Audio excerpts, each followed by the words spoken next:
মানুষ তৈরি করা, প্রশিক্ষণের ক্ষেত্রেও যেমন এটা একটা বড় উদ্দেশ্য যে আমরা নদীর গোড়ায় ঝাড়াতে এসেছি ঠিকই, যে জায়গাগুলো ফাঁকা আছে, গ্যাপ আছে, সেগুলো পূরণ করা, যে জায়গাগুলো অসুবিধা হচ্ছে সেগুলো জেনে নেওয়া, আলোচনা করা।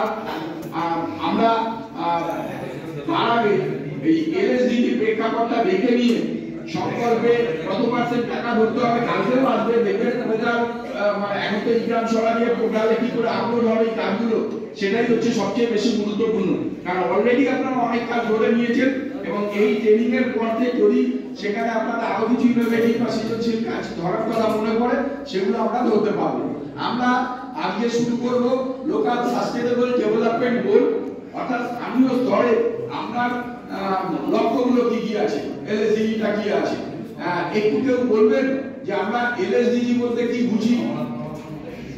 এতদিন অনেকবার ট্রেনিং হয়েছে আপনাদের, বারবারই আমরা বলেছি, একটু আপনাদের ধারণাটা আমরা একটু শুনে নিই পার্টিসিপেটরি করে, তারপরে আমরা ঢুকবো বিষয়গুলোর মধ্যে। খুব ছোট্টর মধ্যেই প্ল্যানিং প্রসেসটাও আমরা আলোচনা করবো এখানে কিভাবে কি হবে। কিন্তু এলএসডিজিটাই খুব গুরুত্বপূর্ণ হয়ে গেছে এখন এসডিজি থেকে। তাই এলএসডিজিটা কি যদি একটু আমরা শুনি আপনাদের কাছ থেকে। অনেকগুলো ট্রেনিং হয়েছে, আমি একটা ভিডিও দেখিয়ে নিচ্ছি, তার সঙ্গে এলএসডিজিটা কি আরো পরিষ্কার হয়ে যাবে আপনাদের। যে কেউ একজন যারা পরে এসছেন রেজিস্ট্রেশন না করে থাকেন, তাহলে একটা করে উঠে গিয়ে রেজিস্ট্রেশনটা করে নিয়ে আসবেন। হ্যাঁ ঠিক আছে, আমরা কন্টিনিউ করব। হ্যাঁ স্যার, এটা ভালো ধরিয়ে দিলেন।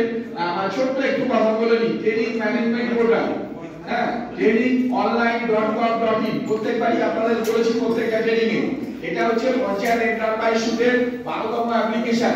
এই ট্রেনিং ম্যানেজমেন্ট পোর্টালে আপনার যদি ডিটেইলস, আপনাদের প্রোফাইল আমরা সবাই আপলোড করে দিয়েছি। এখন কোনো খুব একটা কঠিন ব্যাপার নেই, শুধু ফোন নাম্বারটা, যে ফোন নাম্বারটা আপনি ম্যানেজমেন্টে একবার এন্ট্রি করেছেন, রেজিস্ট্রেশন করেছেন, সেই নাম্বারটাই আপনাকে দিতে হবে। আপনি যদি কোনোভাবে নাম্বার চেঞ্জ করেন বা সেই নাম্বারটা না থাকে, সেক্ষেত্রে আপনি আধার লিংক মোবাইল নাম্বারটা দিতে পারেন, নতুবা কিন্তু আপনার মানে ফিডব্যাক হবে না, আপনি সার্টিফিকেটও পাবেন না। এটাই ভালো করে বোঝাতে পারলাম তো? এটা মাথায় রাখবেন। আপনারা যখন ডিপিটিআরসি দনিয়াগাড়িতে ট্রেনিং এ গেছিলেন বা ব্লকে ট্রেনিং এ এসেছিলেন, আপনার প্রোফাইল কিন্তু আমরা আপডেট করে দিয়েছি এবং যে ফোন নাম্বার আপনি দিয়েছিলেন সেই নাম্বারটাই দিতে হবে এবং আধার কার্ডের সঙ্গে মোবাইল লিংক যেন অবশ্যই থাকে, সেখানেও একটা ওটিপি যাবে। আরো একটা বিশেষ বলছি, আপনারা হয়তো আজকে ট্রেনিং থেকে চলে যাবেন, মানে ট্রেনিং হয়ে যাওয়ার পর সেক্ষেত্রে দেখা যাবে বা ধরুন 10% আমরা সবার কমপ্লিট করতে পারলাম না, মানে কালকেও ফিডব্যাক, সেক্ষেত্রে কিন্তু আপনাদের কাছে বারবার করে ফোন যাবে। কারণ এটা একটা এতটাই চাপ আছে স্টেট থেকে এবং ডিস্ট্রিক্ট থেকে, আমরা যদি এটা 7% না করতে পারি, মানে আপনাদের অ্যাটেন্ডেন্সটা এবং পোস্ট ট্রেনিং অ্যাসেসমেন্ট এখন একটা হচ্ছে, আপনার ফিডব্যাক কমপ্লিট করার পর আপনাকে কিন্তু একটা কুইজ যে অংশগ্রহণ করতে হবে।